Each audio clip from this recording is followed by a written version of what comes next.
जी, वालेकुम अस्सलाम व रहमतुल्लाहि व बरकातुहू। हजरत खैरियत से हैं?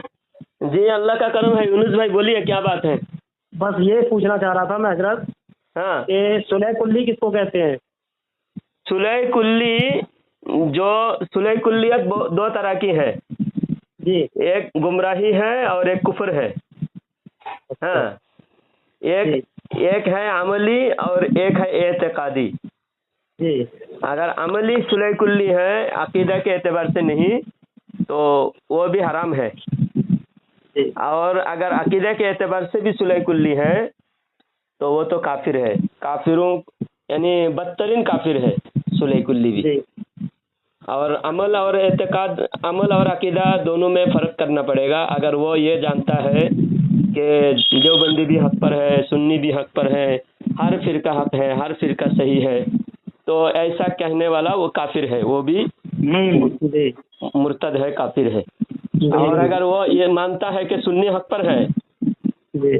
वो ये कहता है कि भाई सुन्नी जमात हक पर है, लेकिन क्या करें, माहौल ऐसा है, अब सच बोलने से नहीं चलता, झूठ बोलना पड़ता है, मजबूरी है, और उनके साथ भी रहना पड़ता है, उनके साथ उठना बैठना खाना करता हूँ, लेकिन मैं सुन्नी को ही हक पे समझता हूँ, तो ऐसा करने वाला वो अमली सुलह कुल्ली है।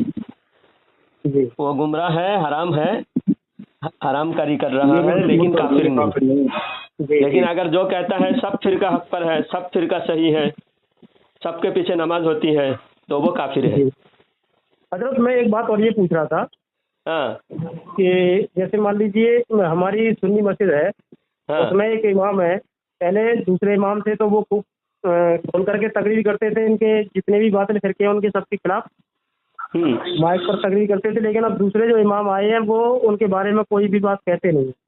हाँ तो अब वहाँ पर जो सुन्नियत एकदम मजबूत थी वो उन्होंने उसको नरम कर दिया। वहाँ पर कुल मिलाकर ये है कि तो ये मामला था कि जब उस टाइम कट्टरता से तकरीर वगैरह भी होती थी, लेकिन उनके आने के बाद वहाँ पर पहले वाले जो इमाम थे उनके सामने देवबंदी भी नहीं आते थे नमाज पढ़ने, अहले हदीस भी नहीं आते थे। मगर ये दूसरे इमाम जो आए हैं वो उनके पीछे अहले हदीस भी आ जाते हैं और देवबंदी भी आ जाते हैं और लगातार पढ़ रहे हैं। एक तो ऐसा होता है कि पीछे कभी कोई आ गया कहीं से बाहर से तो कोई बात नहीं, मगर एक ये है कि वहाँ उसी के मस्जिद के ही सामने एक देवबंदी है और वो उनके पीछे नमाज पढ़ रहा है। और जब दूसरे पहले मौलाना जो थे कट्टर वाले उनके पीछे नहीं आता था वो।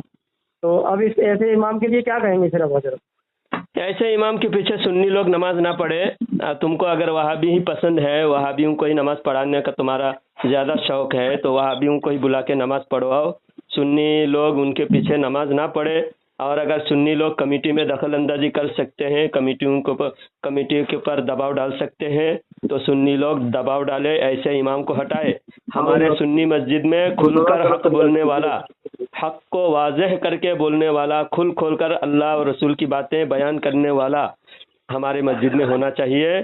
क्योंकि अल्लाह और रसूल के अहकामात को छुपाना ये यहूदियों की आदत है, जिसकी वजह से यहूदियों पर अल्लाह की लानत नाजिल हुई, अल्लाह का अजाब नाजिल हुई यहूदियों पर।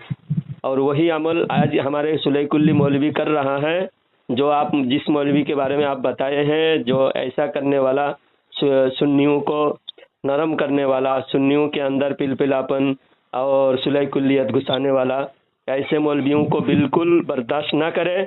हमारे लोग भी सख्ती से निपटे, नरमी नहीं होना चाहिए।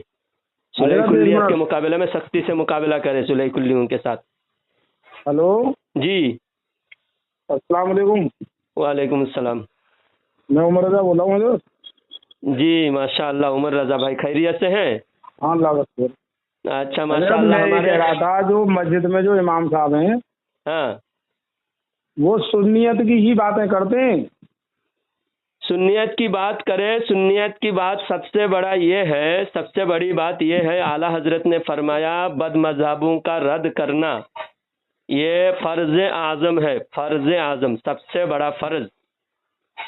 सबसे बड़ा फर्ज क्या है? क्योंकि नमाज में सुस्ती करी तो अल्लाह, नमाज में अगर कोई सुस्ती किया तो अल्लाह माफ़ करेगा, माफ़ कर सकता है। अल्लाह चाहे तो माफ़ करे, चाहे तो सज़ा दे। नमाज में भी सुस्ती नहीं होना चाहिए, लेकिन माफ़ी मुमकिन है। लेकिन अगर सुलह कुल्लियत की वजह से अकीदा में गड़बड़ी आ गई, वहाबियत आ गई, बदमज़हबी आ गई, तो फिर अकीदा गड़बड़ा गया, बेईमान हो गया, काफिर हो गया, तो अकीदा में कोई कमी नहीं है। लेकिन ना ही वो तारीफ कर रहे वहाबियों की किसी की। तारीफ तो करना ही नहीं, बल्कि वहाबियों की बुराई भी अगर कोई नहीं करता हो, चाहे खुलकर हो या नाम लिए बगैर, हर अकीदा बयान, जैसा मैं कहीं अगर मैं इमामत करने जाता हूँ, जुमा में तकरीर करने जाता हूँ, अगर वो मस्जिद वाले बोले भाई वहाबियों का नाम नहीं लेना, फिर भी मैं नाम लिए बगैर वहाबियों की सारी कुफरियात बयान कर देता हूँ, वहाबियों का नाम नहीं लेता। तो अगर कोई सुन्नी आलिम वहाबियों का न नाम ले रहे हैं, न वहाबियों का अकीदा इख्तिलाफी मसाइल समझा के बता रहे, तो वो भी सुलह कुल्ली है, जिससे वहाबी खुश है। हमें ऐसे इमाम ही नहीं चाहिए जिससे वहाबी खुश हो। वहाबियों का दिल जलाना है। आला हजरत का यही पैगाम है, खाक हो जाए अदू जलकर मगर दम में जब तक दम है जिक्र उनका सुनाते जाएंगे। और आला हजरत फरमाते हैं, दुश्मन अहमद पे शिद्दत कीजिए, मुल्हिदों की क्या मुरव्वत कीजिए, गैज में जल जाए बेदीनों की दिल, या रसूल अल्लाह की कसरत कीजिए। ऐसा नारा लगाना है, हम ऐसे अकायद बयान करना है, ऐसी तकरीर करना है कि खुदा की दुश्मन को जलन हो। और अल्लाह भी कुरान पाक में फरमाता है, हुवल्लज़ी अरसल रसूलहु बिल हुदा व दीनिल हक़ लियुज़हिरहु अलद्दीन कुल्लिही वलौ करिहल मुशरिकून, कि ये दीन को अल्लाह ताला ने, ये रसूल वो परवरदिगार जिसने रसूल को दीन हक देकर भेजा है, और ये दीन अल्लाह ताला जाहिर करेगा, चाहे मुशरिकों को कितना ही बुरा लगे, कितना ही उनको नागवार हो। तो जब दीन जाहिर करेगा आलिम, तो काफिरों मुशरिकों को बुरा लगेगा। ये कुरान की आयत से यही साबित होता है। जब आलिम हक बोलेगा तो मुर्तद को, बदअकीदा दुश्मनों को बुरा लगेगा। और अगर आलिम की तकरीर में हर आदमी खुश हो रहा है, कोई नाराज नहीं हो रहा है, किसी का दिल में जलन नहीं हो रहा है, किसी को बुरा नहीं लग रहा है, तो समझो इलाज नहीं हो रहा है। अब आप डॉक्टर के पास जा रहे हैं, पूछना चाह रहा था, आप एक मिसाल और सुने। डॉक्टर के पास आप जा रहे हैं, आपको, आपके बच्चे को फोड़ा फुंसी हो गया है या कोई खतरनाक बीमारी आई है, तो डॉक्टर क्या मीठी मीठी गोली देगा? हाँ नहीं, कड़वी कड़वी गोली देगा, खाने में बुरा लगेगा। हाँ आ रही है हजरत आवाज सही? हाँ आवाज आ रही है। हाँ मैं ये कह रहा था हजरत, जैसे हमारे कोई सुन्नी आलिम है, हाँ, और बरेली शरीफ से ही मुरीद है, टनाटन सुन्नी है, हाँ, और अगर वो ये कहें कि कोई सैयद माजल्ला अमलदार नहीं है और गैर सैयद अमलदार है, तो वो सैयद उसे बेहतर है, तो ये क्या है? ये भी बहुत गलत बात है। सारे सैयदों की तौहीन कर दी इन्होंने, क्योंकि कोई सैयद अमलदार नहीं है, ऐसा कहने वाला बड़ा इल्ज़ाम लगा रहा है सादात इकराम पर, सादात इकराम की गुस्ताखी कर रहा है। माशाअल्लाह, मैं देखा बहुत सारे सादात इकराम इतने, यानी उनके जो खानदानी उनका शान है, उनके अमाल से जाहिर होते हैं, और नबी करीम सल्लल्लाहु अलैहि वसल्लम से खूनी रिश्ता और बीबी फातिमा ज़हरा रज़ी अल्लाह तआला अन्हा की औलाद होने का वो हक अदा कर रहे हैं। तभी तो दीन हम तक सादात इकराम के जरिए से ही पहुँचे हैं। गरीब नवाज सादात इकराम में से हैं, हजरत मखदूम सिमना रहमतुल्लाहि अलैह सादात इकराम में से हैं, हजरत ख्वाजा बंदा नवाज गेसुदराज रहमतुल्लाहि अलैह सादात इकराम में से, साबिर कलियारी, हजरत बाबा फखरुद्दीन, हजरत दाता गंजो बख्श, और सरकार गौसे आजम रदी अल्लाह तआला अन्हु, हजरत इमाम तिरमिजी रहमतुल्लाहि अलैह, और कितने नाम लूँ मैं, हजरत सालार मसूद गाजी रहमतुल्लाहि अलैह। सारे सादात इकराम का सदका है आज हम जो दीन पर अमल कर रहे हैं। क्या बेहतरीन बात कही है।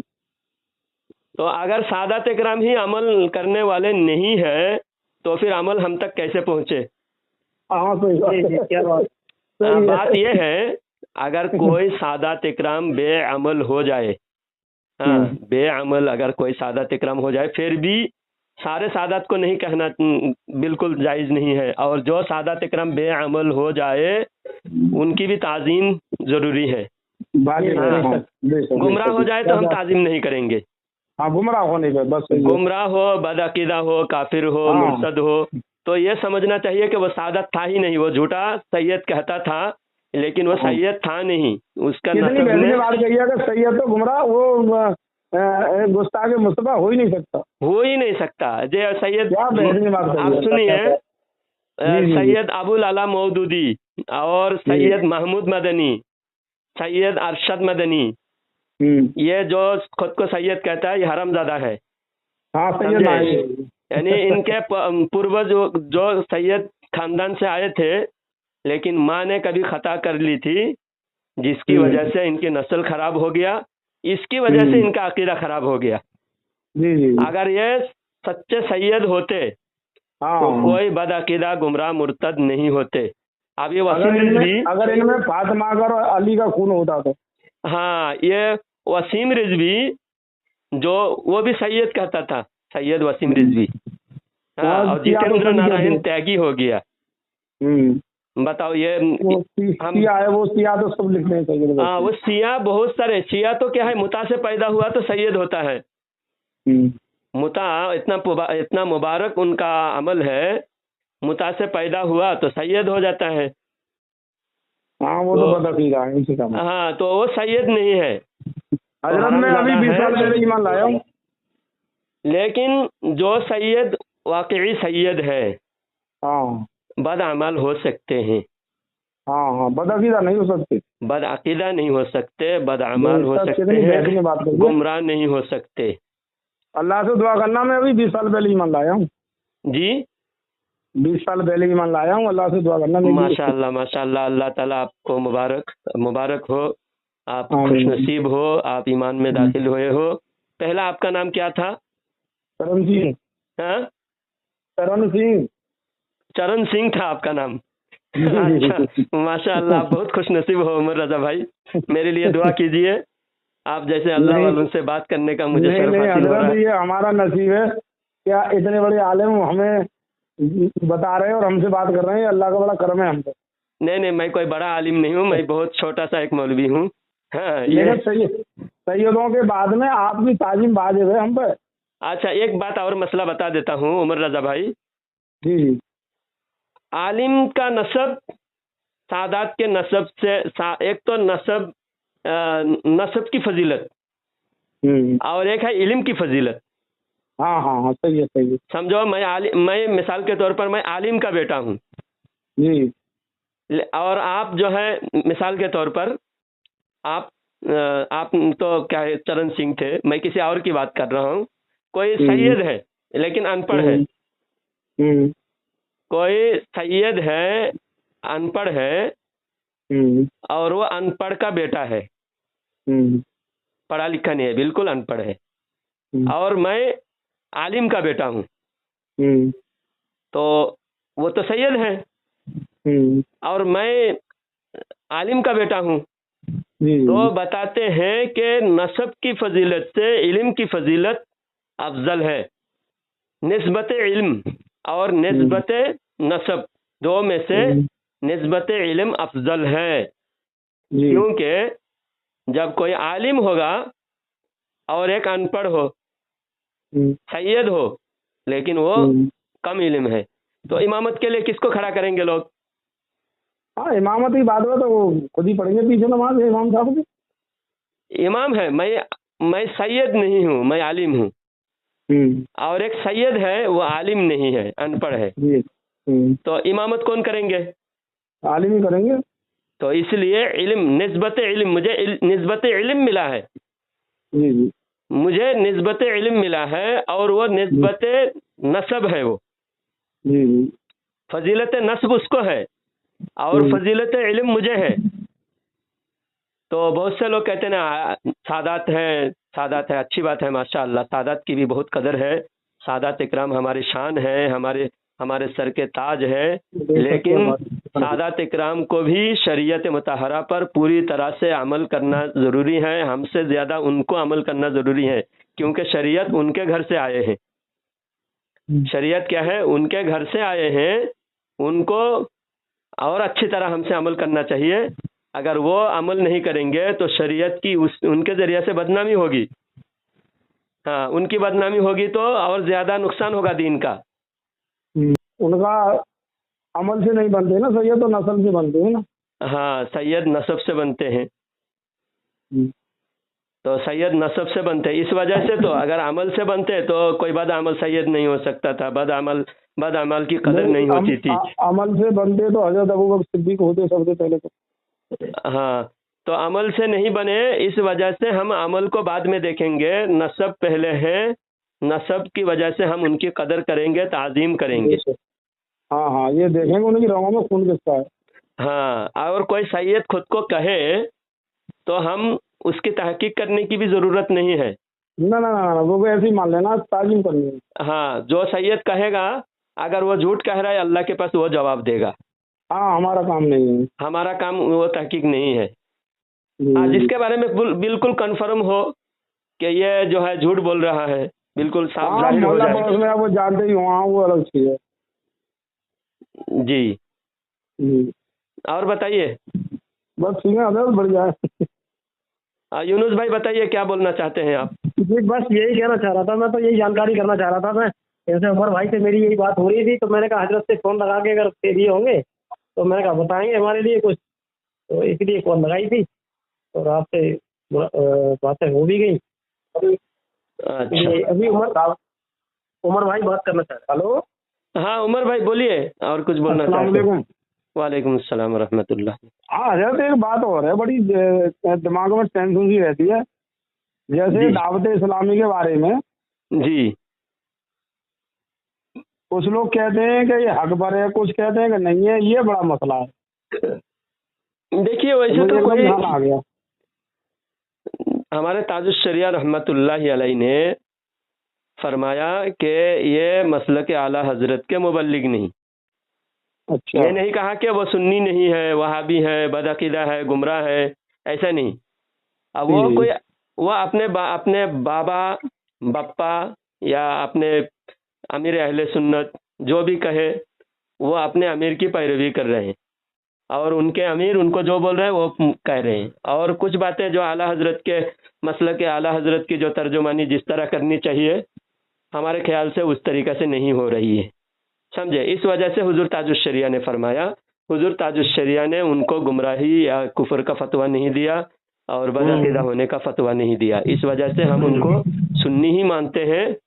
हाँ, जो आला हजरत का मुबल्लिग नहीं, मतलब आला हजरत की मसलक की वो तबलीग नहीं कर रहे हैं, वो अमल कुछ और कर रहे हैं, कुछ अमल से हम इत्तेफाक नहीं रखते।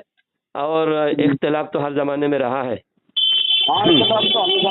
हाँ, हक वालों के दरमियान भी इख्तिलाफ रहा। दावत इस्लामी के पढ़े हुए मौलाना के पीछे तो नमाज पढ़ना चाहिए। नमाज पढ़ना, जब कोई वहाबी नहीं सुन्नी ही है तो नमाज पढ़ना तो जायज़ है।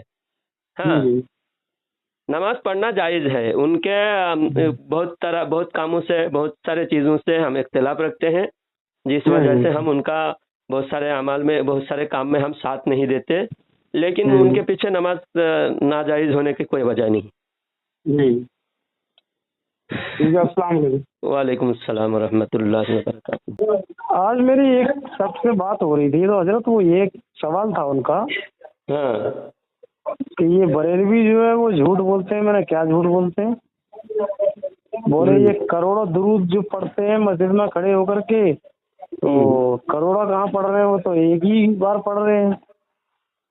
जी, तो मैंने कहा जुमा में भी इसके बारे में बयान किया। ये अहले हदीस और देवबंदी ये झूठ फैलाते, बरेलवी झूठ नहीं बोलते। अल्हम्दुलिल्लाह ता क़यामत साबित नहीं कर सकता कि हमारे जिम्मेदार उलमा, मुअतबर उलमा झूठ बोलते हैं, कहीं साबित नहीं कर सकता। ये अहले हदीस के बड़े मुल्ला मौलवी तक, बड़े से लेकर छोटे तक हमारे ऊपर झूठ बोलते हैं। तो ये कह रहे थे कि ये करोड़ों जो दरूद है, कहाँ है करोड़ों दरूद? बहुत सारे अल्फाज हदीस में गिनती के अल्फाज साबित है। अब वो एक हदीस है जो दुआ पढ़ते हैं, उम्मुल मोमिनीन रज़ी अल्लाह तआला अन्हा को अल्लाह के नबी सल्लल्लाहु अलैहि वसल्लम ने दुआ सिखाया है, सुबहानल्लाहि व बिहम्दिही अदद खल्क़िही व रिज़ा नफ्सिही व ज़ीनत अर्शिही व मिदाद कलिमातिही। ये दुआ उम्मुल मोमिनीन हज़रत सलमा रज़ी अल्लाह तआला अन्हा को हुजूर सल्लल्लाहु अलैहि वसल्लम ने सिखाया है। उस दुआ का मतलब है कि मैं अल्लाह की पाकी बयान करता हूँ तमाम मखलूक़ात के गिनती के बराबर। जी आदद खल्क़ी, तमाम मखलूक की गिनती के बराबर। तो आप तमाम मखलूक की गिनती के बराबर कितना मैं अल्लाह की पाकी बयान करता हूँ, सुबहान अल्लाह। एक बार बोला सुबहान अल्लाह, जी और करोड़ों शामिल कर दिया तो करोड़ों हो गया। जी। तो एक बार जब सुबहान अल्लाह कहे और करोड़ों गिनती मिलाए तो गिनती के बराबर हो जाता है। जी तो इसी तरह हदीस पाक में यह भी साबित है कि हजरत इब्ने अब्बास रदी अल्लाह तआला अन्हु के पास आकर किसी ने कहा कि मैं अपनी बीवी को 100 तलाक दिया। मैंने कहा तुझे 100 तलाक। तो उसने तो तलाक तलाक तलाक तलाक 100 बार नहीं बोला, एक बार बोला। तो जब एक बार बोला कि तुझे 100 तलाक दिया, तो हजरत इब्ने अब्बास रदी अल्लाह तआला अन्हु ने फरमाया कि तेरी 3 तलाक वाक़ई हो गई और बाकी तलाक से तूने जुल्म किया, क्योंकि तलाक 3 काफी था। अगर बीवी से जुदाई होना तो 3 तलाक देना काफी था, तूने 100 तलाक देकर उस पर जुल्म किया। तो बाकी तलाक भी पड़ी तभी तो जुल्म हुआ। तो इससे यह भी साबित होता है कि एक साथ 3 तलाक देने से 3 तलाक होती है। ये आरएसएस बजरंग दल वाले और ये अहले हदीस विक्टोरियन और शिया राफजी, ये सब इस मसले में एक है, और ये मुसलमानों पर जबरदस्ती इस्लाम को बदलकर इस्लाम के अंदर ये लोग इस्लाम को बिगाड़ने की जो नाकाम कोशिश कर रहे हैं, इसमें आरएसएस वालों के साथ अहले हदीस विक्टोरियन और शिया राफजी 100% इनके साजिश में शामिल है, आरएसएस वालों की साजिश में। तो ये दोनों मसला क्लियर हो गया। करोड़ों बोलने से करोड़ों होता है, 3 बोलने से एक साथ 3 होता है, 100 बोलने से 100 होता है, तमाम मखलूक की गिनती के बराबर बोलने से भी तमाम मखलूक की गिनती के बराबर होता है। जी जी जी। वालेकुम अस्सलाम व रहमतुल्लाहि व बरकातुहू। जी अब्दुल सत्तार भाई। जी अगला जहांगीर है ना, जहांगीर, हाँ उसने मुझे फोन किया था हजरत। हाँ। तो मैं उसको बोला यार वो तुम लोग जमात में जो जाते, तो मैं बोला कहाँ से साबित है 40 दिन का चिल्ला, हाँ, और 6 महीने का चिल्ला जो तुम दिन तारीख तय करके जाते, तो कहाँ से साबित है? कुरान से, हदीस से कहाँ से साबित है? तो भागने लगा हजरत। बोले मेरे को अभी काम है, मैंने 9 बजे फोन कर। तो बोला अरे 2 मिनट की तो बात है, कर ले। तो नहीं बोल के फोन कट करके भागा हजरत। बोला 9 बजे फोन लगाओ, फिर मैं बात करता हूँ, बोला तफसील से बताऊंगा, बोला। अच्छा ठीक है, बात करेंगे। और आप जो सवाल पूछ रहे थे, हाँ हाँ, वो क्या सवाल था आपका? हाँ मैं बताता हूँ। देख, वो जैसे मैं बोला बहुत से लोग मन्नत मांगते हैं कि भाई आप अपने कोई भी पीर औलिया के पास जाके कि बाबा हमारा अगर कोई काम ऐसा है बन गया, जैसे कि किसी को कोई बोलता बच्चा हमको हो गया तो हम भाई कंदूरी करेंगे, ऐसा करेंगे क्या, या फिर कोई बाल उतारने की मन्नत करता है ना, तो ये ऐसा जायज़ है क्या? मैं बोला भाई जैसे हमारा ये काम हुआ तो हम आपको मतलब आपके यहाँ के बकरे की कंदूरी करेंगे, यार कुछ ऐसा कुछ और दूसरी भी मन्नत, ये जायज़ है क्या यहाँ? पहले तो जो बाल उतारने का जो मन्नत है ये सरासर हराम है और ये बिल्कुल गुमराही है। जी। बाल उतारने, छोटे बच्चे पैदा होते ही उसको 1 साल तक बाल नहीं उतारते, वो जो जिस बाल को माँ के पेट से लेके पैदा हुए हैं वही बाल जो है 1 साल तक या 6 महीना तक जितने दिन उसका मन्नत होता है उतने दिन रख लेते हैं। बाद में वो मज़ार पे जाके बाल उतारते हैं और उसके बाद वहाँ कोई खस्ती वगैरह जुबा करके वहाँ के मुसाफिरों को और दरगाह को वो वहाँ फातिहा करते हैं। जी, मैं जैसे चादर चढ़ाने का, कंदूरी का, तो कहाँ तक जायज़ है ये पूछ रहा था मैं आपसे। अच्छा, ये चादर चढ़ाने की मन्नत भी दुरुस्त नहीं है मेरे ख्याल से, और हमारे बुजुर्गान दीन, हमारे उलमा भी फरमाते हैं कि ये चादर पे चादर का जो धंधा हो रहा है ये धंधा खुद गैर शरई है। एक ही चादर को वहाबी बदाकीदा भी हम पर एतराज करते हैं कि तुम लोग मजार पे चादर चढ़ा के आते हो, उसी चादर को फिर दोबारा मजार से उतार के वो मुजावल ला के दुकान में बेच देता है, फिर वो दुकानदार फिर दूसरे को वही चादर दोबारा बेचता है। ये बेचना खरीदने का धंधा दुकानदार को और मुजावर को ये पार्टनरशिप रहता है, उनका आधा आधा उनका हिस्सा रहता है और मजार पे बार बार चढ़ता है और बार बार वही चादर बिकाया जाता है। ये बिल्कुल किसी लिहाज से भी ये सवाब का काम नहीं है। एक चादर चढ़ा हुआ है, दूसरा चादर चढ़ाने की मन्नत करना ही नहीं। अच्छा। तो अब हर कोई चादर चढ़ाने की मन्नत कर रहा है, इसलिए एक साथ कई कई चादरें मनो टनों की चादर वहाँ चढ़ाए जा रहे हैं और एक एक चादर 1-1 लाख 2-2 लाख रुपया का चादर चढ़ा रहे। वो सिर्फ चादर मजार पे चढ़ने के लिए है और उस चादर से किसी गरीब को भी फायदा नहीं होता और कोई भलाई नहीं होती उसमें। तो ये कोई अकीदत बुजुर्गान दीन से वो अकीदत रखो जो हमारे बुजुर्गों ने तालीम दी है। हमारे बुजुर्गों ने जो तालीम नहीं दी वो हमारा अकीदत वैसा अकीदत होना नहीं चाहिए। इसीलिए अकीदत में ही लोग गुमराह होते हैं। अकीदत अगर जिनसे अकीदत रख रहे हैं अगर उनकी तालीमात नहीं है तो उस अकीदत को गुमराही कहते हैं। जी जी। जैसे अब ईसाई लोग ईसा अलैहिस्सलाम पर अकीदत रखते हैं जी, लेकिन ईसा अलैहिस्सलाम ने नहीं बताया कि मैं अल्लाह का बेटा हूँ माज़अल्लाह। जी जी, बेशक। तो इसलिए ईसाई का अकीदत भी गुमराही है, कुफ्र है। तो हमारे बुजुर्गों ने ये नहीं कहा कि हमारे मजार पे चादर पे चादर चादर पे चादर चढ़ाओ और इससे हरामखोर मुजावरों का धंधा चल रहा है और उसी हराम का पैसा खा रहा है और लोगों को गुमराह कर रहा है, लोगों के पैसा भी लूट रहा है, ईमान भी लूट रहा है। बहुत सारे मुजावर सहीहुल अकीदा है, लेकिन वो अकीदा सिर्फ सही होना से काम नहीं चलेगा। अकीदा के साथ साथ उनका अमाल, अगर उनकी कमाई हराम की खा रहे वो, अकीदा की वजह से एक ना एक दिन बेड़ा पार होगा, लेकिन अमाल हराम काम करने की वजह से, हराम खाने की वजह से जहन्नम में जाना पड़ेगा। जी जी, बेशक। तो इसलिए मेरे भाई चादर चढ़ाने का बिल्कुल मन्नत नहीं करना चाहिए। अच्छा। अगर किसी ने चादर चढ़ाने का मन्नत कर लिया तो वो चादर के पैसा किसी गरीब को दे या किसी गरीब के जिस्म पर चादर उड़ाए, जिसके जिस्म पे चादर नहीं है उसके जिस्म पे चादर उड़ाए, उसको कपड़ा खरीद करके दे, बेसहारों को सहारा दे और गरीब बच्चों की तालीमात को आम करे, गरीबों पर खर्च करे। तो वो मन्नत अल्लाह वालों को सवाब पहुंचाना। मन्नत असल में जो है ना, अल्लाह वालों से हम मोहब्बत करते हैं तो अल्लाह वालों के लिए हम ईसाले सवाब करें।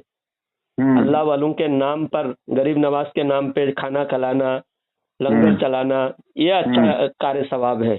मन्नत हो तो जैसा देख खाना पकाकर जहाँ मुस्तहिक है वहाँ खिलाए और उसमें मजार के पास जाके ही खिलाना कोई जरूरी नहीं है। अब हम कहीं से भी खिला सकते हैं। सरकार गौसे आजम रदी अल्लाह तआला अन्हु बगदाद में है, बगदाद में सरकार के मजार है, तो हम यहाँ से हर घड़ी तो बगदाद शरीफ जा नहीं सकते। जी जी। और दूसरे मुल्क का मसला है, तो यहीं से भी अगर जहाँ मुस्तहिक है वहाँ अगर गरीबों में खाना बांटे, खाने का लंगर करे तो उससे सवाब मिलेगा। सरकार गौसे आजम रदी अल्लाह तआला अन्हु को हम तोहफा हमारी तरफ से, हम गुनहगार सियाकार, हम सरकार गौसे आजम रदी अल्लाह तआला अन्हु को तोहफा पेश कर रहे हैं, तो सरकार हमसे खुश होंगे। और एक बात यह है, बदअकीदा एतराज करते हैं ये कि क्या तुम्हारे सवाब से गौसे पाक रदी अल्लाह तआला अन्हु को क्या फायदा है, तुम्हारे सवाब की उनको जरूरत है क्या? हाँ हाँ, बिल्कुल बिल्कुल। तो इसका जवाब यह है कि हमारे सवाब का गौसे पाक रदी अल्लाह तआला अन्हु को जरूरत नहीं है, बल्कि हमको जरूरत है। जी। हम ये दिखाते हैं कि हम सरकार के चाहने वाले हैं। हम सरकार गौसे पाक रदी अल्लाह तआला अन्हु के चाहने वाले हैं, हम ये दिखाते हैं।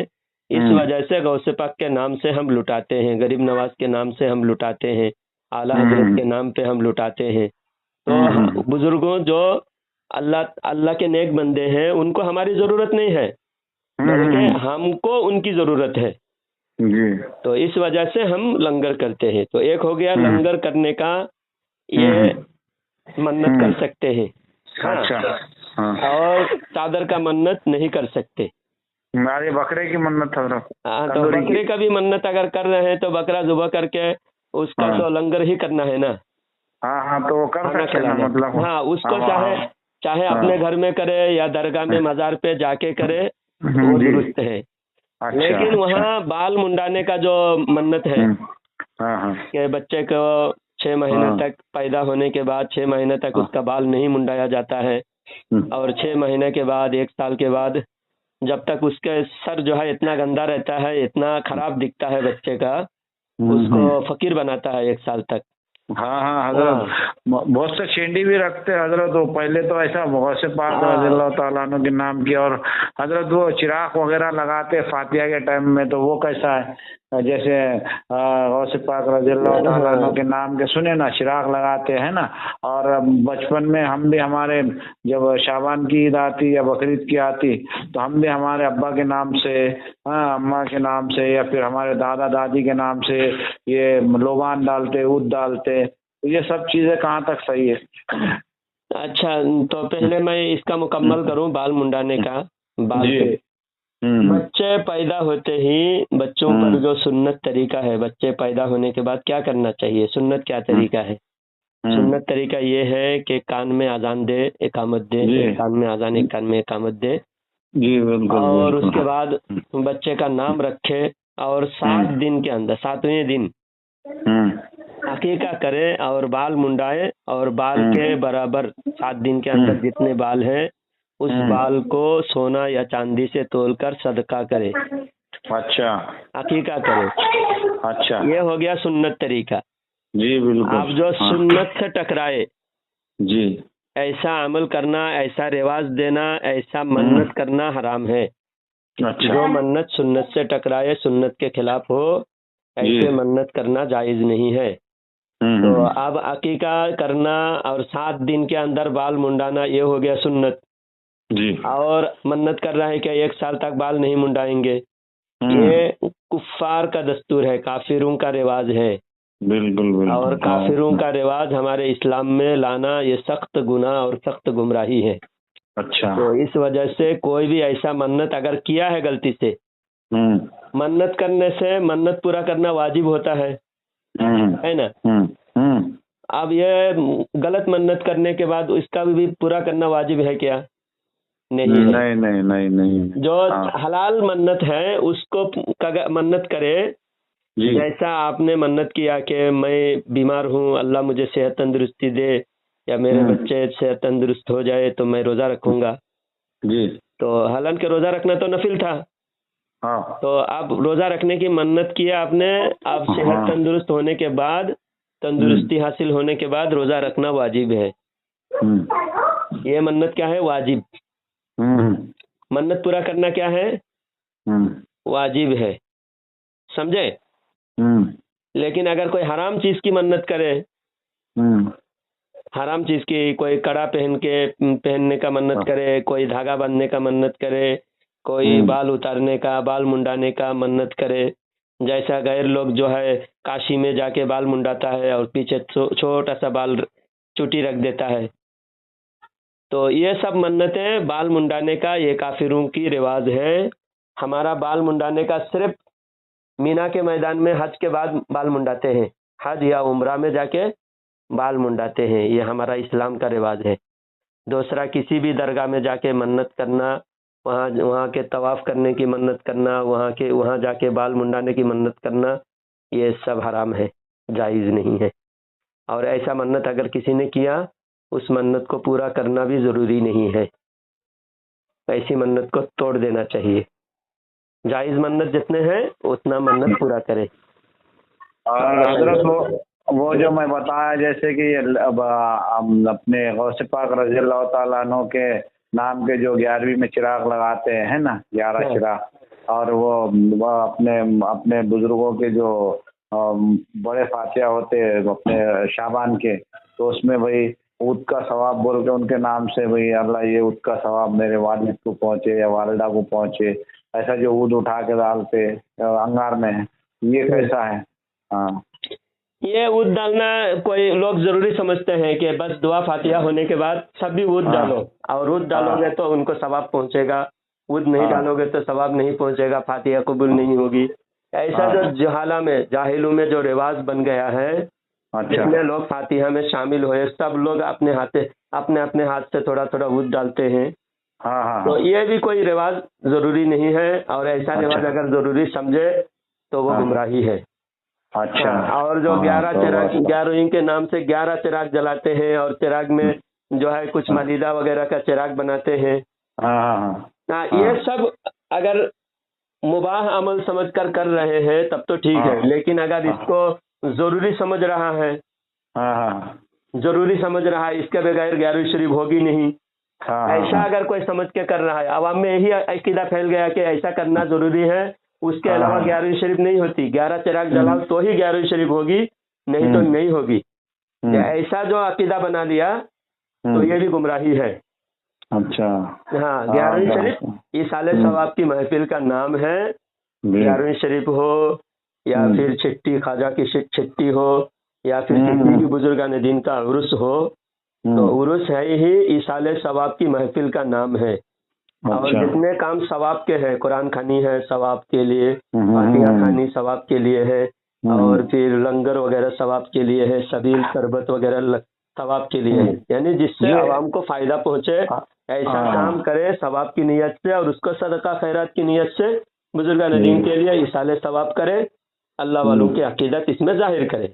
हाँ, तो ये ऐसे ऐसे हक सुने ना, ऐसे हक बातें हमारे मौलवियों को बताने होना ना कि भाई ये एकदम जरूरी नहीं है चिराग लगाना वगैरह, जरूरी नहीं समझना, मुबाह, ये सब अपने आवाम को बताने होना ना। फिर बहुत से मैं ऐसे देखा कि बोलते भाई चिराग में वो चिराग जलाते भी, मतलब माचिस लगा के पूरे 11 चिराग जलाते।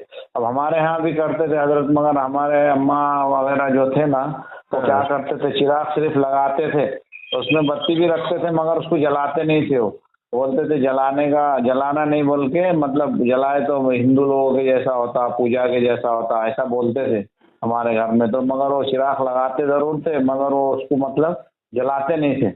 और ये जगह समझ में आया, मुझे समझ में आया। ऐसे ही बहुत सारे खुराफात हमारे अवाम जो अनपढ़ आदमी, जहाँ पहले क्या है उलमा हमारे हर गांव में आलिम नहीं थे, छोटे मोटे जो बस नाजिरा कुरान पढ़े हुए या फिर कुछ भी खाला जान के पास पढ़ी, नानी जान के पास, दादी जान के पास कुरान पढ़ के वो इमामत शुरू कर दी, मौलवी बना, गांव के मुल्ला जी कहते थे। तो ऐसे मुल्ला जियों के पास कुछ इल्म नहीं होता था कुरान और हदीस का, और जिसकी वजह से आवाम कुछ ना कुछ कर अपनी तरफ से अच्छा लगता वो कर लेते थे। आलिम से पूछकर यह शरीयत के मुताबिक है या शरीयत के खिलाफ है, कोई आलिम से पूछकर नहीं करते थे। बाद में जब हमारे उलमा मदारिस से उलमा गांव में फैलने लगे, जाने लगे, अब उलमा जो है डायरेक्ट खुलकर बोले, जहालत एक दिन में दूर नहीं होती, आहिस्ता आहिस्ता हमारे आलिम अगर बोलना है तो 2-4 साल पहले लोगों को इल्म दे, इल्म आम करे, लोगों को इल्म सिखाए, फिर लोगों को दीन की मोहब्बत, दीन के माहौल में ढले। जब दीन के माहौल में, दीनी माहौल जब लोगों को मिल जाएगा तब जो है एक एक जहालत दूर होगी। देखिए बरेली शरीफ के अंदर भी दूसरे पीर लोग, दूसरे जो जितने भी खानकाह है, मैं यूट्यूब पे डाल रहा हूँ, दूसरे जितने भी आला हजरत से अलग दूसरे लोग हैं, आला हजरत से जलने वाले, हसद करने वाले, उनके मुरीदों में भी ये सारी बुराई पाई जाते हैं। लेकिन मैंने भी देखा बरेली शरीफ के अंदर जहाँ हजारों उलमा रहते हैं, वहाँ पर जितने लोग हमारे आला हजरत से जुड़े हुए हैं उन लोगों में ये सारी खराबी नहीं है। वहाँ भी 11वीं शरीफ हर घर में होती है, बरेली शरीफ के हर घर में 11वीं शरीफ होते हैं, मिलाद शरीफ होते हैं। और मैं भी कभी बरेली शरीफ में जब उर्स आला हजरत में आता हूँ ना, तो उर्स आला हजरत के मौके पर हम जहाँ होटल में रुके थे, होटल के आसपास के जितने भी घर थे मुसलमान घर, तो वो घर वाले होटल में आके देखते कोई मौलाना आके रुके हैं क्या, तो मौलाना के पास आके बोलते मौलाना साहब आइए हमारे घर में फातिहा दिलाइए, आला हजरत के उर्स के मौके पर आला हजरत के नाम से हमारे घर में फातिहा दिलाइए।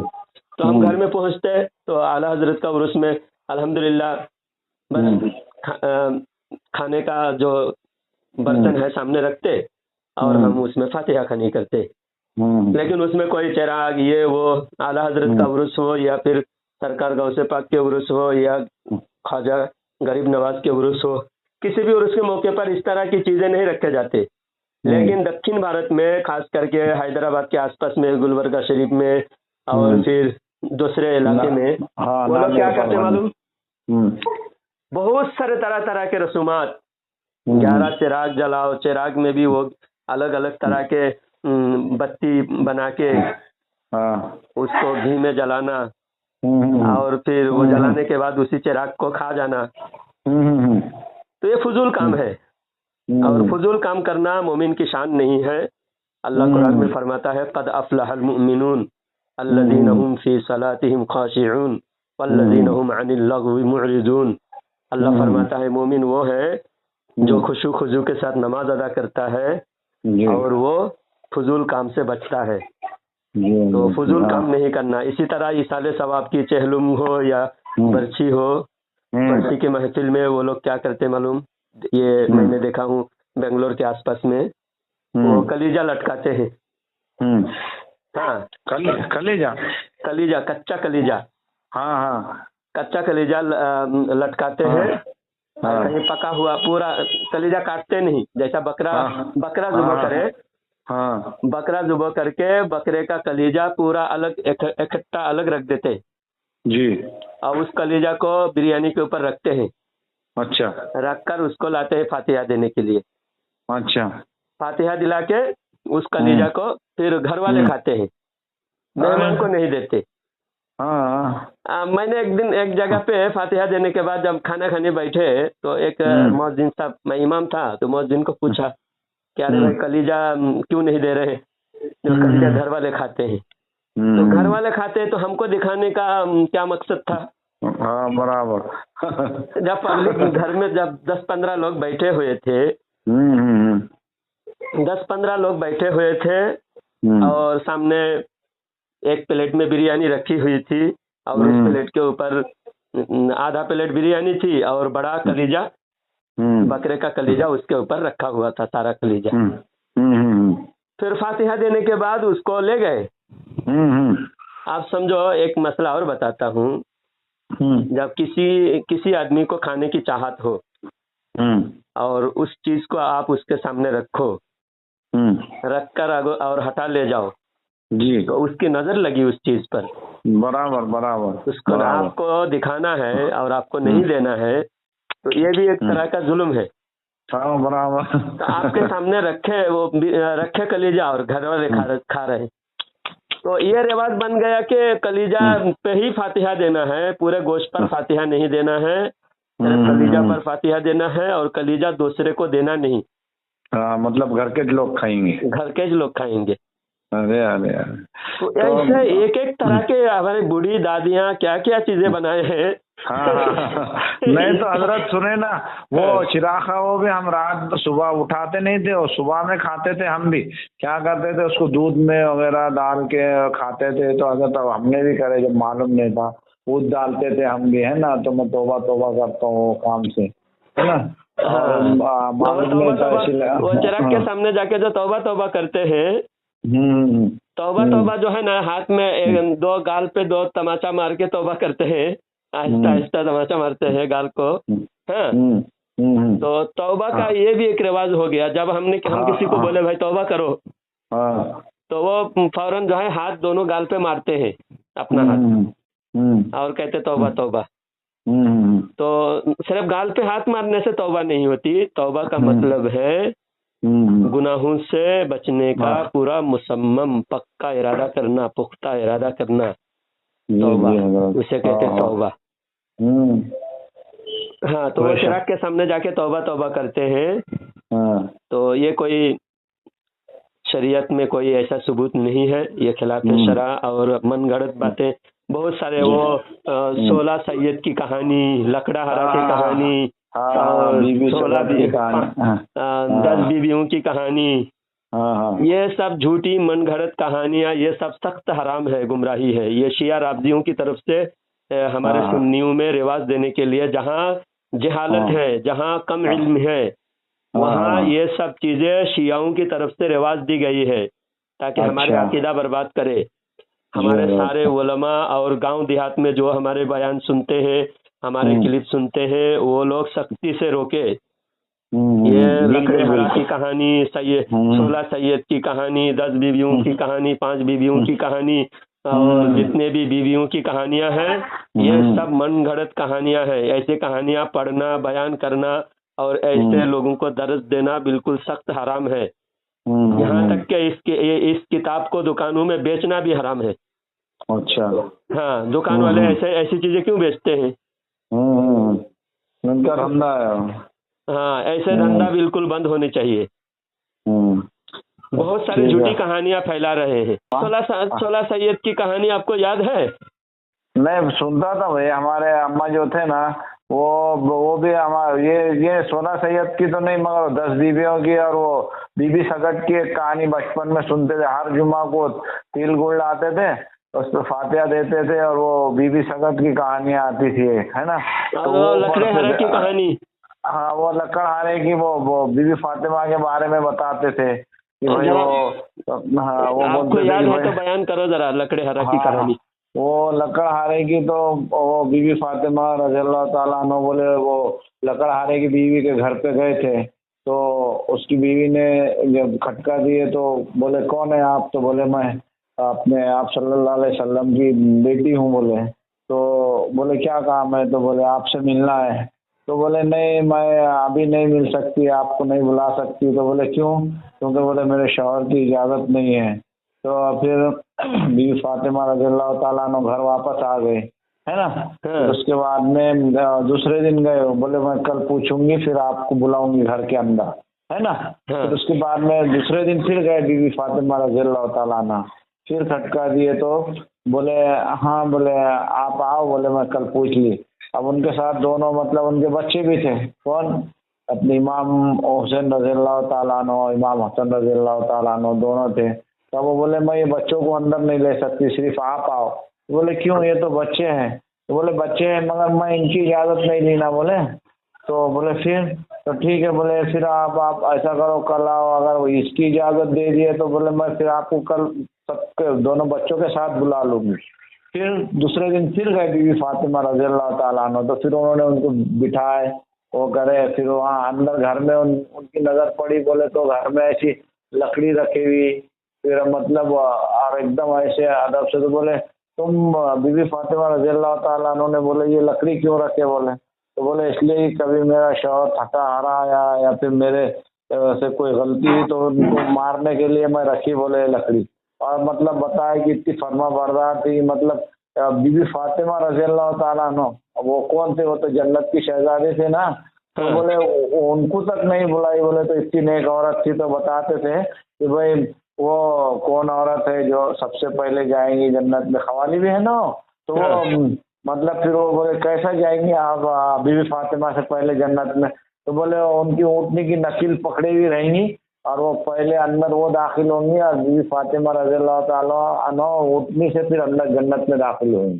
तो बताओ, तो ये ऐसा वाक़या था पहले ये भी। अच्छा बताओ, इस वाक़या में अहले बैत अतहर की बीबी फातिमा ज़हरा रज़ियल्लाहु ताला अन्हा की तौहीन है कि नहीं? हाँ बराबर है ना हज़रत, मतलब वो ये बता रहे कि भाई उनसे ज़्यादा मतलब माज़अल्लाह नेक बता रहे हो। और फिर वो बीबी फातिमा ज़हरा रज़ियल्लाहु ताला अन्हा की तौहीन है। और दूसरी बात ये कि ये जो कव्वाल लोगों ने बहुत सारे कहानी जो एक कहानी, एक तो ये है कि छाया नहीं है गुंबद खजरा का आज भी जी, ये बात जो कव्वाल लोग बयान करते हैं, कव्वाली गाते हैं। तो गुंबद खजरा का साया क्यों नहीं है? वो तो गुंबद मैं भी वही सोचता था कि ये क्या बोलते भाई, समझ में नहीं आता। गुंबद खजरा का साया आज क्यों नहीं है? जाके बहुत सारे लोगों ने वीडियो में भी दिखाया कि देखो गुंबद खजरा का साया है। कव्वाल झूठे हैं और बरेलवी लोग झूठ बोलते हैं। ये कव्वालों को बरेलवी ठहरा कर हमको झूठा बनाते हैं। तो हमारे अवाम, हमारे उलमा सख्ती से ऐसे कव्वालों का भी बाइकआउट करे, वरना हम बदनाम हो रहे हैं। ये कव्वाल लोग तो पैसा कमाने के लिए झूठी कहानियां बहुत सारे गढ़ के बयान करके लोगों के पैसा लूट के चले जाते हैं। जवाब कौन देते हैं? हमारे उलमा देते हैं। इसलिए कव्वाल हमारे अहले सुन्नत का हिस्सा नहीं है। हमारे आला हजरत का इसमें कव्वालों का कोई कैरेक्टर हमारे अहले सुन्नत के अंदर, मसलक के आला हजरत के अंदर नहीं है। ये बाजा गाजा सिर्फ कमाने खाने के लिए, लोगों को लूटने के लिए है और लोगों को दीन से बिल्कुल बेपरवाह करके आमाल से दूर करने का जरिया है।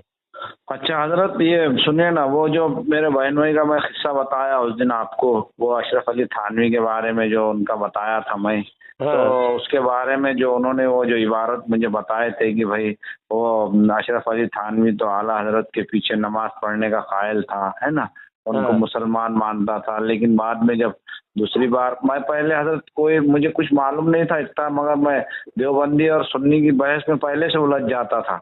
तो उन्होंने मुझे फिर बोले थे एक बार, मैं ऐसी उनसे बात कर रहा था फातिहा पे होतिया पे, तो बोले ध्यान दो ना, बोले जब ये फातिहा तो बोले फर्ज नहीं है ना सुन्नत है, बोले मगर अपन लोग करते ठीक है बोले सवाब की नियत से, मगर बोले जब एक तबका मना कर रहा तो जाने देना, छोड़ देना, बोले कोई फर्ज थोड़ी से। तो मैं बोला ऐसा थोड़ी, जब वो तुम जो बोलते बोला अशरफ अली थानवी उसने कैसे कैसे बोला काम, मतलब अच्छे कामों को भी मना करा ये वो, तो मुझे वो बोलने लगे थे, बोले एक आलिम के बारे में अपन ऐसा नहीं बोल सकते कुछ बुरा, बोले।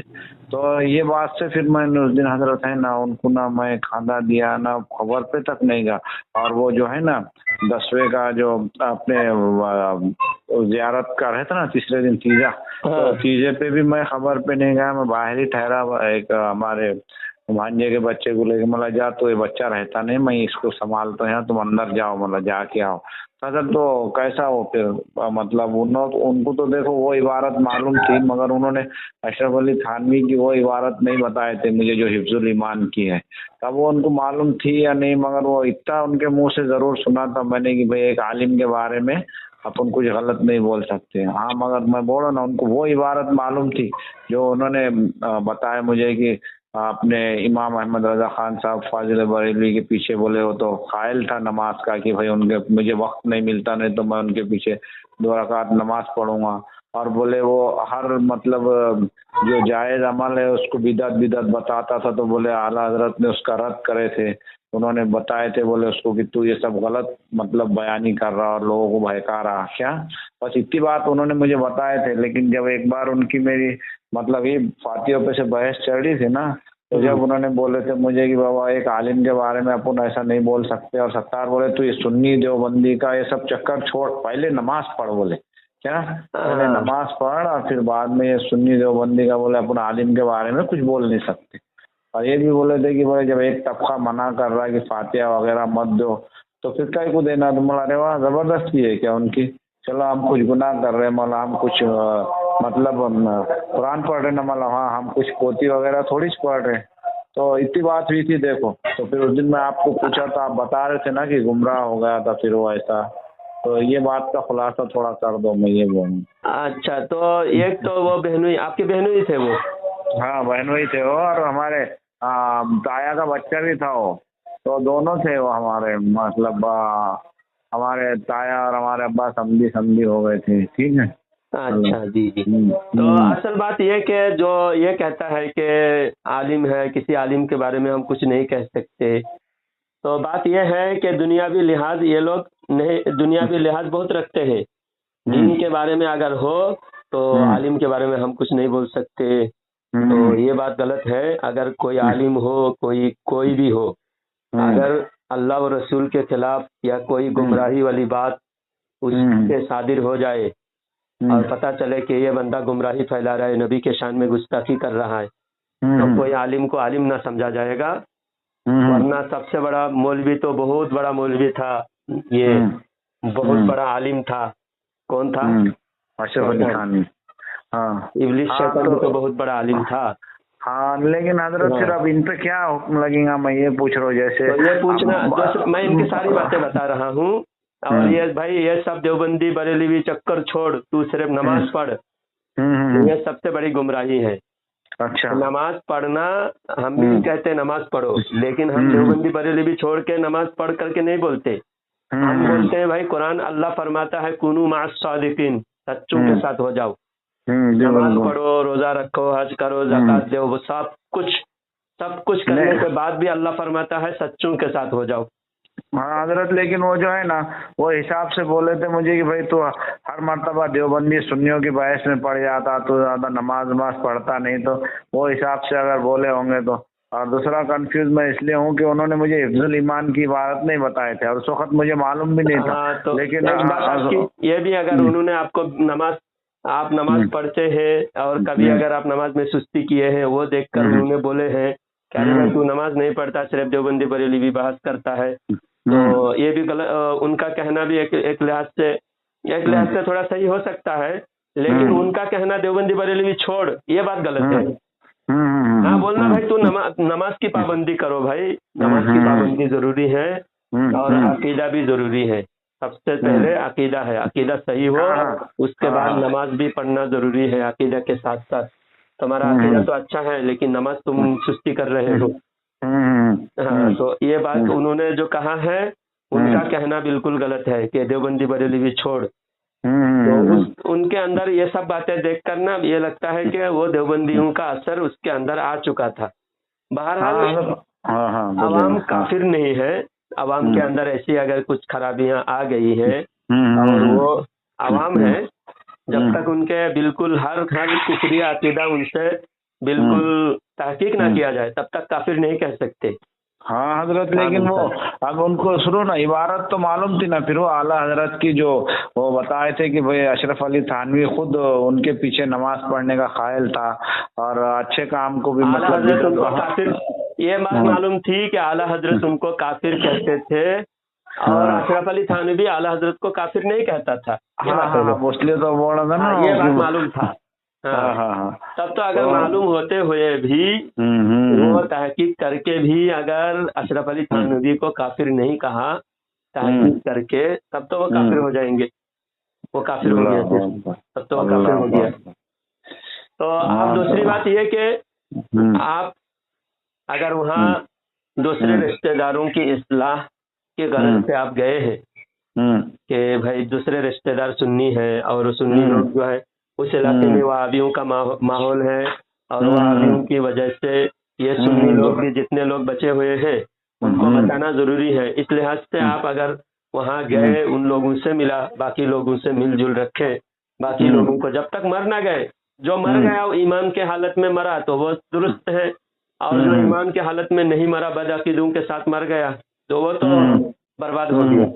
अच्छा हजरत, तो फिर अभी हमारे ऐसी बात पे से बात निकली तो हमारे ससुरे के सामने एक ने बोल दिया, बोले बहुत से बोले सुन्नी लोग जो है तो देवबंदियों के पीछे नमाज नहीं पढ़ते। हमारा सबसे छोटा भाई वही बात करने लगा तो मैं बोला हाँ भाई नहीं पढ़ते, क्योंकि मैं वहीं जाता हूँ ना, मतलब मस्जिद में जाता हूँ जब भी मेरे ससुराल में जाता हूँ, तो मेरे को बोले यहाँ क्यों नहीं नमाज पढ़ता तो, मतलब भाई हम नहीं पढ़ते, हम सुन्नी मस्जिद में नमाज पढ़ते। तो उस दिन उसने जिक्र निकाला तो बोले जैसा तुम क्यों नहीं पढ़ते, तो मतलब मैं वजह बताऊं क्या, तुम मानेंगे नहीं। तो बोले नहीं, मैं बताया, हमारे ससुरे साहब भी सामने बैठे हुए थे, तो मतलब भाई उन्होंने अल्लाह और अल्लाह की शान में बहुत बड़े बड़े गुस्ताखियाँ करे हुए हैं तो इसलिए हम नमाज नहीं पढ़ते। मगर अब वो कम इल्म वाले बोले नहीं, उनका क्या कुरान अलग है क्या, उनकी किताब अलग है क्या। वो हमारे ससुरे साहब भी खाली जमातों में जाके है ना ऐसे मतलब दुरूद फातिहा की तकीश है वो, लेकिन उनको ये नहीं मालूम। मैं फिर उनको पूछा तुमको तुम्हारे पुराने अकाबिरों के नाम मालूम है क्या,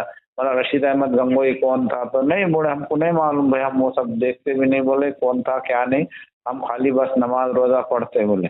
मतलब इन्होंने अल्लाह और अल्लाह के शान में बहुत इसलिए जब पूरा माहौल ही सड़ा हुआ है, पूरा माहौल सड़ा हुआ है और भोले भाले आवाम को, जाहिल आवाम को ये लोग सिर्फ पट्टी पड़ा रखे हैं, इनके जहालत का पट्टी इनके आंखों पर पड़ा हुआ है और हम पूरी तरह से हम बैकआउट करेंगे, हमारे मसलक फिर फैलाएगा कौन। तो इसलिए जितना नमाज से बच के रहे, उनके पास जाना, जैसा हमारे पूरा माहौल 90% वो लोग हैं, 90% वहाबियों का माहौल है, हर मस्जिद वहाबियों की है, वहाँ सारे मौलवी वहाबियों के हैं।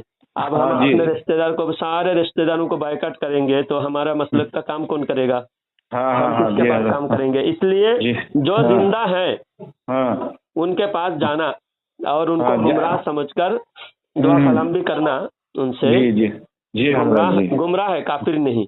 जब उसी हालत में मर गया तो मरने के बाद हमारा रिश्ता कट गया, आप रिश्ता खत्म हो गया, अब उनका जनाजा नहीं पढ़ सकते, उनके लिए इसाले सवाब नहीं कर सकते, क्योंकि जिंदगी भर हमने कोशिश किया, हमारे रास्ते पर वो आए नहीं, हमारी दावत को कबूल नहीं किया।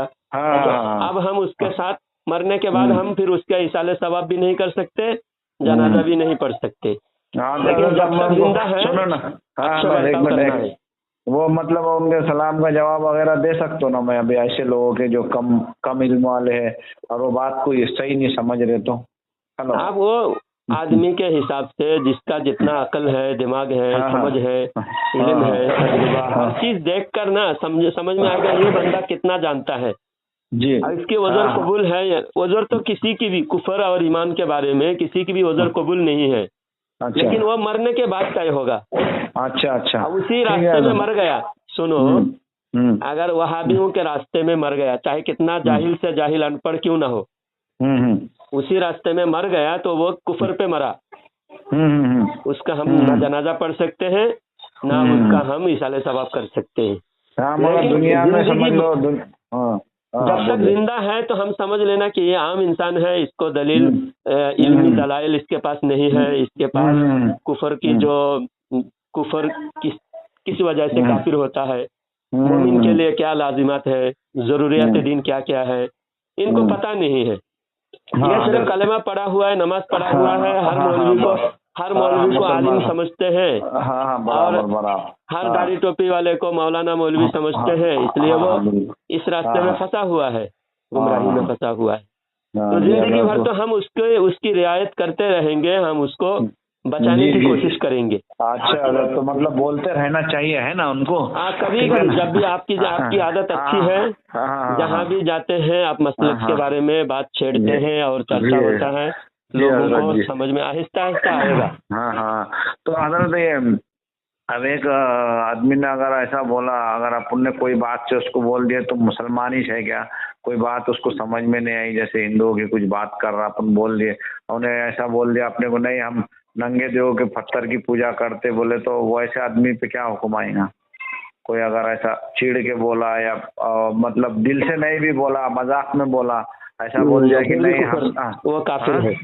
ऐसा बोलने वाला अगर चाहे अनपढ़ भी हो, अगर वो कह रहा है कि हम नंगे देव के पूजा करेंगे, तो नहीं हम नंगे देव के, वैसा नहीं, हम नंगे देव की पूजा करने वाले हैं, बोले भाई जाओ तुम मुसलमान है, ऐसा कुफ्र है ना। शाम में अगर सुनो ना, शाम में वही आदमी को हजरत मैं बोला यार रहमान भाई, तुमने जो सुबह में बात बोले, तुमने दिल से बोले या मजाक में बोले? तो बोले नहीं मैं छुपाई बोला, बोले मतलब फिर भी मतलब तुम एक बार मेरे सामने तौबा कर दो। तो फिर वो आदमी ने खामोश होगा, कुछ नहीं बोला, मतलब तौबा करने में शर्माया या क्या करा वो पता नहीं मुझे। तो फिर वो ऐसा आदमी बोले तो ऐसा बोलने वाला खारिज हो जाता है ईमान से? हाँ, ईमान से खारिज हो जाता है, चाहे वो अनपढ़ हो या पढ़े लिखे हो। कोई अगर मूर्ति वगैरह उनके पूजा की बात कोई खुद इकरार करे, खुद कहे कि हम तो भाई मंदिर की पूजा करने वाले, ऐसा माज़अल्लाह ऐसा कहने वाला वो काफिर हो जाएगा। हाँ तो हजरत जब से मैं भी उसके सलाम का जवाब नहीं दे रहा हूँ हजरत, मगर फिर भी मेरे दिल में और दूसरी बात एक बात आपके लिए खास करके मैं ये ध्यान से आप याद रखो जी, पहले माहौल देखो कि ये मैं जो बात कह रहा हूँ इनको समझने की सलाहियत है या नहीं है। सोचो पहले, किसी भी महफिल के सामने कोई भी बात आप कहते हो और एक बंदा अभी तक वो उसको पता नहीं, मालूम नहीं, वो जानता नहीं और वो अभी फिलहाल उसके ईमान और कुफर के बारे में फाइनल नहीं है। अच्छा, आप सादा सीधा आदमी है, उसको मुसलमान समझ रहे हो आप। अच्छा, लेकिन उसके सामने कोई ऐसी बात कह दो, फौरन वो उसका रिएक्शन में ऐसी बात वो कह दे जिससे वो खुद काफिर हो जाए, तो काफिर होने का आप जरिया बन रहे हो। आप देखो ये जो वहाबी और देवबंदियों का जो कुफरियात है वो तो हम बताना ही है, लेकिन वो बताने में भी आप इतना जल्दबाजी मत किया करो। पहले लोगों को अपने करीब करो, लोगों से मोहब्बत, लोगों के मोहब्बत हासिल करो, लोग चाहने वाले हो आपको, आपसे बात खुद ही आकर बात करने लगे। जैसा आप वहाबियों के पीछे नमाज नहीं पढ़ते हो, बस बात खुल गई, सबके सामने बात आ गई कि ये इस मस्जिद में नमाज नहीं पढ़ते, तो लोग ही पूछेंगे भाई क्यों नमाज नहीं पढ़ते? तो फिर हम बोलेंगे भाई इनके पीछे नमाज नहीं होती। क्यों नहीं होती? वजह ये है। लेकिन हम अगर हर किसी को हम काफिर खुद ही कहते रहेंगे, ये काफिर, ये काफिर, ये काफिर, ऐसे खुद से कहते रहेंगे और खुद बहुत सारे बात जो है बहुत सख्त अल्फाज से कहेंगे, तो फिर उसका रिएक्शन उल्टा होगा। और मानने के बजाय वो और ज्यादा जिद और हठधर्मी पर आएगा। तो हाँ, तो सुनो, मुझे थोड़ी ऐसा पता था हजरत क्यों इतना मतलब खरा जवाब मैं बोला इनको, जैसे कि भाई ऐसी बात तो मुसलमान, मेरे जहन से भी निकल गया कि तुम ऐसी बात कर रहे तो तुम सही मुसलमान ही चाहिए क्या, या कुछ तो भी ऐसा बोल दिया मैं, तो चिढ़ के मुझे ऐसा ही बोल दिए, बोले यार मैं ना नंगे देव की पूजा करते, हम मुसलमान नहीं। आप बताओ। हाँ, जब आपने उनको कहा कि भाई तुम लोग सही मुसलमान नहीं है, तो उन्होंने कहा कि हम तो नंगे देवों का पूजा करते हैं, हम मुसलमान नहीं है, तो उन्हें खुद मान लिया कि वो मुसलमान नहीं है, तो वो तो ईमान से गया। लेकिन ऐसा ना हो, हमें एहतियात करना, हमें एहतियात करना है, कहीं हम किसी के कुफर का हम जरिया ना बन जाए। जिद पर आके वो कोई हमारी जिद में कोई बात ना कहे। हाँ, वो जो ऑलरेडी वो है वो तो बोलेगा ही, प्यार से बोलेंगे, वही बात उसके जहन से उगलवाना है। उसके जहन में जो बात है वो प्यार से भी उगलवा सकते हैं कि भाई आप तो तबलीग करते हैं, तबलीग जमात में जा रहे हैं, आप नमाज की दावत दे रहे हैं और दीन का बहुत ज्यादा जज्बा है आपको, लेकिन बात यह है हमारे नबी ने फरमाया सल्लल्लाहु अलैहि वसल्लम के 73 फिरके होंगे। तो हुजूर की बात सही है कि नहीं? 73 फिरके होंगे तो अब सही है, एक ही सही है जी। अब आप तहकीक करो कौन सही है, कैसे करोगे तहकीक? तहकीक का भी एक उसूल है, वो आप सीखो। वो सीखना तो क्या करना भाई, आप एक आलिम की बयान सुन रहे हो, उसी का आप सुनते रहोगे, उसी का दूसरे का नहीं सुनोगे, तो आपको पता कैसे चलेगा दूसरा सही है कि ये सही है? तो आप हमारे सुन्नी आलिम का भी बयान सुनो, हमारे सुन्नी आलिम का बयान सुनोगे तो पता चलेगा सुन्नी वहाबी में फर्क क्या है। हमारे उलमा की ये बातें हैं और वहाबी उलमा की ये बातें हैं, उनकी किताबों में साबित है। मेरे भाई, मैं आपका कोई दुश्मन नहीं हूँ। मैं देखो, पहले आप बताओ, आपके जमाने में बचपन में क्या था? तब देवबंदी नहीं था? नहीं, कोई नहीं थे, पूरे हमारे रिश्तेदार सुन्नी थे और हजरत टोटल लगभग 90% हमारे देवबंदी हो गए। बोलो। हाँ, तो ये बोलना उनको कि भाई देखो, जो नए फिरके हैं वो हक पे नहीं हो सकते। 73 में एक सही होगा, वो जो सबसे पुराना होगा, जिसका लिंक सहाबा से जुड़ा हुआ होगा, सहाबा के जमाने से जो फिरका होगा, जो जमात सहाबा के जमाने से होगा, वही जमात हक पे होगा। जब ऐसा आपको प्यार से समझाना, जितना हो सके प्यार मोहब्बत से, और प्यार से भी समझा तो हजरत में, मगर अब उसमें देखो ना, समझाया तो हमारे एक भाई ने तो अल्हम्दुलिल्लाह तौबा करा है ना, फिर हमारे भाई की बीवी ने करी, फिर एक उनके बच्चे ने करा, 3 जनों तो अल्हम्दुलिल्लाह राय रास्ता। चौथा हमारे जो दूसरे भाई का बच्चा था वो भी बराबर सब अपनी जैसी अब बात करने लग गया था। मगर वो फिर बाद में मैं बोला था कि मेरे साथ बरेली मस्जिद में नमाज पढ़ा उसने, अपने बरेलियों की है ना, और अपने ज़ियारत का बर्तन वो लेके गए, तो फिर मैं पूछा कैसा लगा, तो अच्छा लगा, बोला अच्छी बात हो करा। फिर उसके बाद मैंने अब उसको मैं बोला मैं उसके सलाम का जवाब देने लगा। फिर मैं उसको परसों बहुत बात निकली थी, तो मैं बोला सलीम, अल्लाह ने तो तुझे अच्छी हिदायत दे दिया मौला, चल अब तो एक काम कर मौला, तो अब फिर कलमा पढ़ ले मौला मेरे सामने। तो फिर वो खामोश होगा, तो मौला तू शर्मा मत कलमा पढ़ने में, क्या कलमा पढ़ने से कोई बात नहीं होती, तौबा कर ले तो उन्हें खामोश होगा। फिर मैं खामोश होगा, फिर मौला भाई जबरदस्ती तो दिन में है नहीं मौला, तो और अच्छी तरीके से सोच ले, है ना। हाँ, एक बात और ये बताओ कि देखो, एक हदीस में है, अल्लाह के नबी सल्लल्लाहु अलैहि वसल्लम ने फरमाया कि जद्दिदु ईमानकुम, जी, कि तुम अपने ईमान को ताज़ा करो, नया करो, तजदीद करो, तजदीद ईमान। इस हदीस से, इसी से तजदीद ईमान कहते हैं, तजदीद बयात, तजदीद ईमान, यानी ईमान को नया करना, नए से बार बार कलमा पढ़ते रहना। इसका मतलब ये नहीं कि अरे हम पहले काफिर थे क्या, अब हमको मुसलमान बनाया जा रहा है। इसमें कोई भी शर्म की कोई बात नहीं, गुस्सा होने की कोई बात नहीं।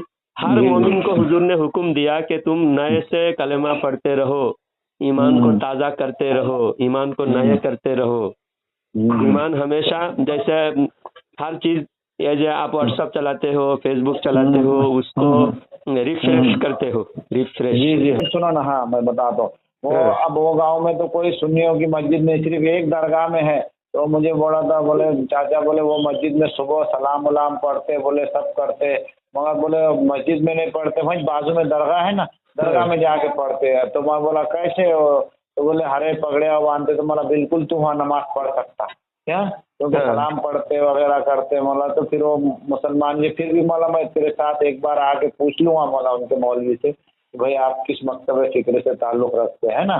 तो ठीक है बोले, मैं नमाज वमाज पढ़ूंगा। लेकिन जहाँ मैंने फिर उसको कलमे की बात करा ना कि भाई मेरे सामने, तो वहाँ वो खामोश होगा, फिर उन्हें फिर कुछ बोला ही नहीं, तो फिर मैं भी खामोश होगा। मौला ठीक है भाई, तो अभी और एक बार सोच ले। हालांकि वो तो देखो, अगर वहाबियों के अकीदा को गलत समझ रहा है तो पक्का मुसलमान हो गया है। और पहले जो वहाबियों को सही समझ रहा था उसका अकीदा, वहाबियों का अकीदा उसके पास नहीं मालूम था, उसको पता नहीं था।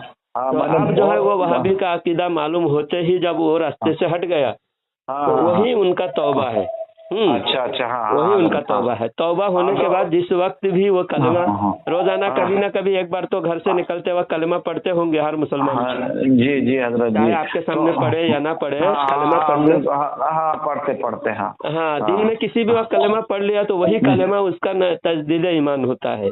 हाँ जी हजरत। तो फिर मैं अब कैसा है ना, उन्हें तो राजी होगा, मगर बड़ा भाई एकदम जिद पे हट गर्मी पे उतर का, मतलब मेरे से वो बात करा ना, मैं लड़ने लग जाता, बोलता तुम ये बात मेरे सामने निकालते ही मत जाओ। और ये उल्टा उसको समझा रहा कि देख भैया, बोले मैंने उनके साथ, बोले मैं समझता था कि वैसी हवा में बातें करते, मगर बड़े बड़े मौलवियों के सामने बोले उनको ले गया और उन्होंने बात नहीं करे बोले, और उनके हजरत के भी साथ हो, जब आरिफुल हक्कानी ने वो बात नहीं करा ना तो उसपे से वो फिर गया। तो जब से फिर मैं फिर गया, मगर जो साफ बात है उसने मेरे सामने फिर तौबा नहीं करा और कलमा नहीं पढ़ा, इतनी बात है हजरत जो बता रहा। हाँ, असल बात तो यह है कि आरिफुल हक्कानी को वो परभनी बुला रहे थे वो लोग भी। और मुझे भी बुला रहे थे। तो आरिफुल हक्कानी बोल रहा है फोन में ही बात कर लो, मैं वहाँ आऊंगा नहीं, परभनी नहीं आऊंगा। हालांकि वहाँ सारे मस्जिदें वहाबियों की और वहाबियों की मेजोरिटी है, फिर भी मैं तैयार था कि मैं भी परभनी आऊंगा, आरिफुल हक्कानी भी परभनी आए, सामने बैठकर बात करेंगे। तो आरिफुल हक्कानी एक तो बोले मैं सामने बात नहीं करूंगा, फोन पे ही मुनाजरा कर लो। फिर फोन पे मुनाजरा शुरू कर दिया, 5 मिनट के अंदर वो गाली गलौज शुरू किया। लेकिन हजरत उसके बाद भी मैं आरिफुल हक्कानी से बहुत देर बात करा। फिर वो हमारे भतीजे ने दूसरे मुफ्तियों को, मौलवियों को लाया हजरत।